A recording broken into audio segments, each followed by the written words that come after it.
नमस्कार विद्यार्थियों, हम एक ऐसे महत्वपूर्ण बिंदु को लेकर के चल रहे हैं जो स्नातक के तीनों वर्षों में अति महत्वपूर्ण है।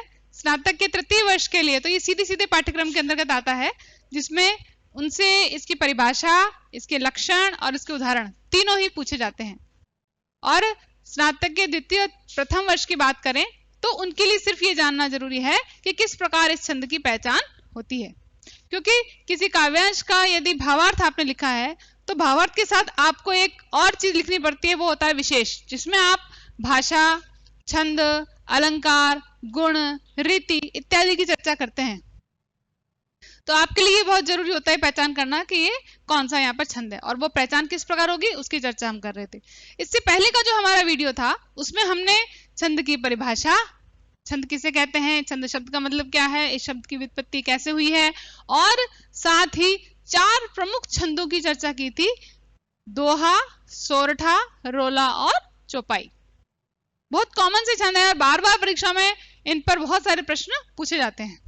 आज हम तीन अन्य मुख्य छंदों को लेकर के आए हैं और वो छंद कुछ इस प्रकार है। सबसे पहले हम लेकर के चलते हैं इंद्रवज्रा को, और इंद्रवज्रा में हम इसकी पहचान किस प्रकार करेंगे उसकी समझ लीजिए। और मैंने आपको पहले भी कहा था कि आपको एक सारणी बनाने की आवश्यकता है, और यदि वो सारणी आप बना लेते हैं सभी छंदों की एक पन्ने पर, तो पाठ्यक्रम के हिसाब से कितने छंद हमारे काम के हैं, सिर्फ उन्हीं के लक्षणों को याद करने में आपको आसानी होगी। सबसे पहले बात करते हैं हम उपेंद्रवज्रा की।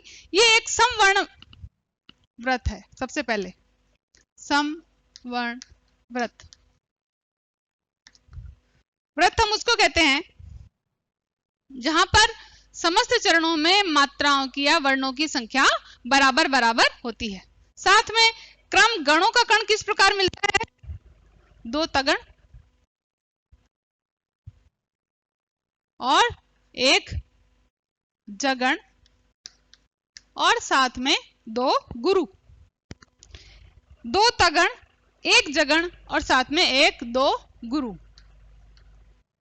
अब आप गिन लीजिए, एक में कितने थे, 3, 3 दूनी 6, और इसमें 3 कितने हो गए, 9, और ये 2 हो गए, कितने हो गए, जोड़ेंगे तो हो जाएगा 11।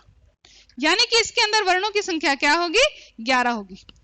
और यदि उपेंद्रवज्रा को लेकर के चलते हैं तो कुछ इसी से बिल्कुल मिलता जुलता छंद है। इसके अंदर प्रत्येक चरण में पहले जगण, फिर तगण और फिर वापस से जगण देखने को मिलता है। अब आप जोड़ेंगे तो, और साथ में आपने बताइए, जोड़ लीजिए 3, एक गण में मैंने आपको बताया था कि 3 वर्ण होते हैं, तो 3 इसके, 3 इसके, 3 इसके, 9 और 2 ये, कुल मिला के 11। तो विद्यार्थी कंफ्यूज कहां होता है, विद्यार्थी कंफ्यूज वहां होता है जब उसको सिर्फ यही याद रहता है कि इसके अंदर हम 11 वर्णों की गणना कर रहे हैं। सिर्फ आप यदि इतना ही याद करेंगे तो आप यहां पर गलती करेंगे, क्योंकि दोनों में ही देख लीजिए आप 11 वर्णों की यति आपको देखने को मिल रही है। यदि आपको गण याद नहीं होगा तो वहां पर आप इंद्रवज्रा और उपेंद्रवज्रा दोनों छंदों में गलती कर सकते हैं। तो आपको ध्यान रखना पड़ेगा 2 तगण, तगण, अब इसका मतलब भी समझ लीजिए कि तगण और जगण का मतलब क्या है। आपको वो सूत्र भली भांति याद ही होगा। यमाता राजभान सलगा की बात कर रही हूं मैं, यमाता राज भान सलगा, इसकी बात हो रही है यहाँ पे। अब तगण की जब बात करेंगे तो त र ज, इन 3 को मिलाया तो गुरु, गुरु और लघु, यानी तगण का चिन्ह कैसा आएगा, ये। और यदि जगण की बात करें तो इसका कॉम्बिनेशन बैठता है एक लघु, एक गुरु और एक लघु, इस प्रकार का। तो जब ऐसा होगा, यानी यदि हम इंद्रवज्रा की बात कर रहे हैं तो इंद्रवज्रा में तो आपके 2 तगण, 1 जगण और 2 गुरु थे, है ना। और उपेंद्र वज्जा में आपके एक जगण, एक तगण और फिर से एक जगण और साथ में 2 गुरु देखने को मिलते हैं। दोनों में 11-11 है। अब आपको क्रम देखना है कि 2 तगड़ मिलते हैं यानी 2 बार ऐसी युति आपको मिलेगी। एक जगड़ मिलता है तो एक बार ऐसी युति मिलेगी और उसके बाद 2 गुरु आपको मिलेंगे।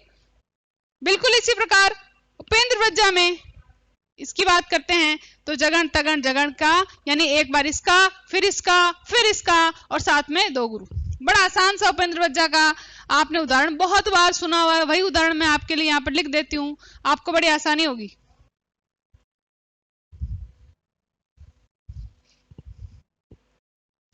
त्वमेव माता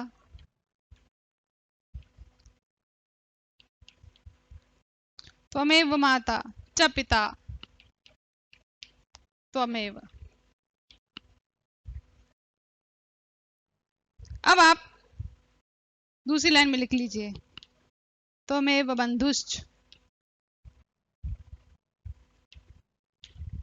सखा त्वमेव। और इस प्रकार की युति आप यहां पर आराम से देखेंगे तो आपको पता चलेगा कि किस प्रकार हमें गणों को लगाना है। ये मैंने आपको उपेंद्र वज्जा का लिख करके दिखाया है। अब बिल्कुल इसी प्रकार से इंद्र वज्जा का याद कर लीजिए उदाहरण तो आपको बहुत सारे मिल जाएंगे, तो उन उदाहरणों में जो आपको सबसे आसान लगता है ना, उसी उदाहरण को उठा करके आप याद करने की कोशिश करें। जो आपका पहले से पढ़ा हुआ है, चाहे किसी छोटी कक्षा में हो, चाहे आपका अभी स्नातक के कोर्स में जो चल रहा है पद्यांश, उसके अंदर से हो, कहीं से भी हो, ऐसे उदाहरण को आप उठाइए जो आपको बड़ी ही आसानी से सहजता से याद हो जाता है, जिसमें आपको लगाने के लिए जो मात्रा या वर्ण है वो आपको बड़ी आसानी होती है, आप उसी को याद कर लीजिए। इसलिए मुझे सबसे आसान ये लगा, इसलिए मैं इसको यहाँ पर लेकर के आई। इसलिए यहां पर उदाहरणों की चर्चा करने की बजाय मैं आपको ये सलाह दूंगी कि आप एक सारणी बना लीजिए और सारणी कुछ इस प्रकार होगी। पहले होगा आपका छंद का नाम,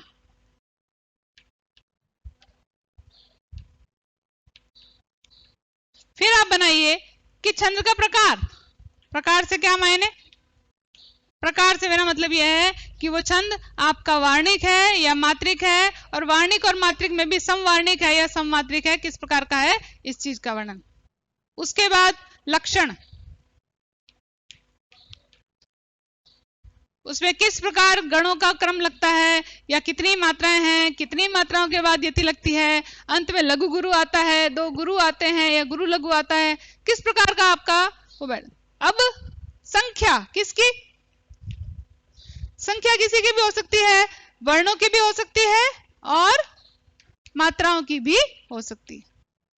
अगर मात्रिक छंद है तो मात्राओं की गणना होगी, और यदि वर्णिक छंद है तो वर्णों की गणना होगी, वो आपको यहां पर लिखना है। और अंतिम जो सबसे गौण बिंदु है, जो कि सिर्फ स्नातक के तृतीय वर्ष में काम आने वाला है, वो है यहां पर उदाहरण। बिल्कुल अलंकार की तरीके से ही इसके अंदर प्रश्न आते हैं। या तो उदाहरण देकर के आपको पूछ लिया जाएगा कि यहाँ पर कौन सा छंद है बताइए, उसके लक्षणों की चर्चा कीजिए या उसकी विशेषताएं बताइए। लक्षण हो या विशेषताएं मतलब यहाँ पर एक ही है, ठीक है। या फिर आपको डायरेक्ट सवाल देकर के पूछ लिया जाए कि उपेंद्र वज्जा या इंद्र वज्जा दोनों छंदों के लक्षणों और विशेषताओं की चर्चा करते हुए उदाहरण दीजिए तथा दोनों में अंतर को स्पष्ट कीजिए। अंतर यहाँ सिर्फ एक ही मैंने आपको बताया कि गणों की युति किस प्रकार दोनों की अलग है, सिर्फ यही अंतर है और इनके अंदर कोई अंतर नहीं है, क्योंकि कुल संख्या बराबर बराबर दोनों के अंदर 11 इसमें भी और 11 उसमें भी, समवर्णिक व्रत ये भी है और वो भी। जो अंतर यहाँ है सिर्फ इसी अंतर में है। आपको देखिए ये त और ज और साथ में 2 गुरु इस प्रकार देखने को मिलता है, और इसकी युति आपको ज त ज और साथ में 2 गुरु इस प्रकार, बस इतना ही दोनों के अंदर अंतर है, इतना ही आपको याद रखना है। आगे चलते हैं हम मंदाक्रांता की ओर।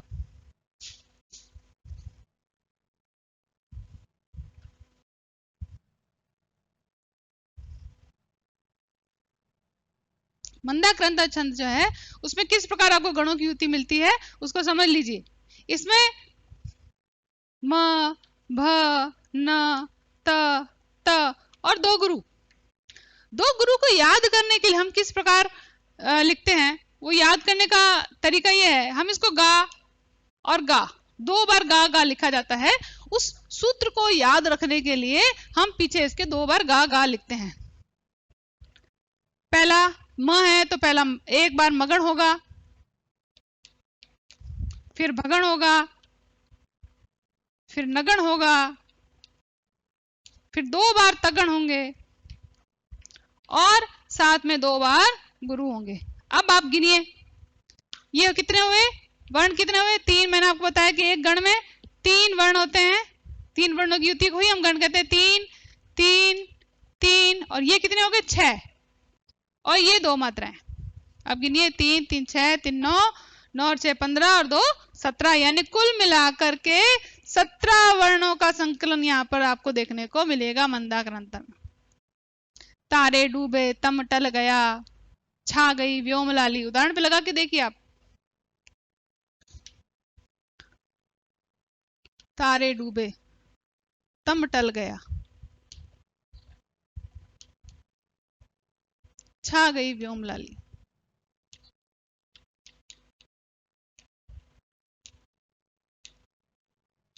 अब आप गणों का क्रम लगा के देख लीजिए, आपको पता चल जाएगा कि 17 वर्ण किस प्रकार से। गिन लीजिए, 1 2 3 4 5 6 7 8 9 10 11 12 13 14 15 16 और 1 17। किस प्रकार हम इसको कैसे गिनते हैं, आपको पहले चर्चा कर चुके हैं हम इस चीज की। और गण लगा करके देख लीजिए, आपका पहला मगन मिलेगा, और मगन में मात्रा कैसी थी? यह मातारा, मातारा। ठीक है। अब देखिए, ता पे आपका ये मिलेगा, रे पे आपका ये मिलेगा, और डू पे आपका, यानी पहली मगन की युति मिल गई। मगन की युति कैसी होती है? राज भा न स, यानी भा न और स। ये देख लीजिए, इसमें बे में ये मिलेगा, त में ये दूसरी आपकी युति मिल गई भगन की। इस प्रकार यदि आप गिनेंगे तो आपका 17 वर्णों की युति में म भ न त त दो बार है, इसको गौर से याद करना, कई किताबों में मिसप्रिंट मिलेगा, और त आपको एक ही बार मिलेगा। यदि तगन एक ही बार लिखेंगे तो आप 3 वर्ण यहाँ पर माइनस कर रहे हैं, तो आपको 17 वर्णों की युति नहीं मिलेगी। इसलिए यहाँ पर तगन 2 बार है, इसलिए 3 दूनी 6 मैंने यहाँ पर यहाँ लिख दिया। इस प्रकार इनका अगर आप जोड़ करेंगे तो कुल 17 पाएंगे, और 17 वर्णों की युति से ही आपको मंदाक्रांता छंद की पहचान आप कर सकेंगे। आज के वीडियो में बस इतना ही। बहुत बहुत धन्यवाद।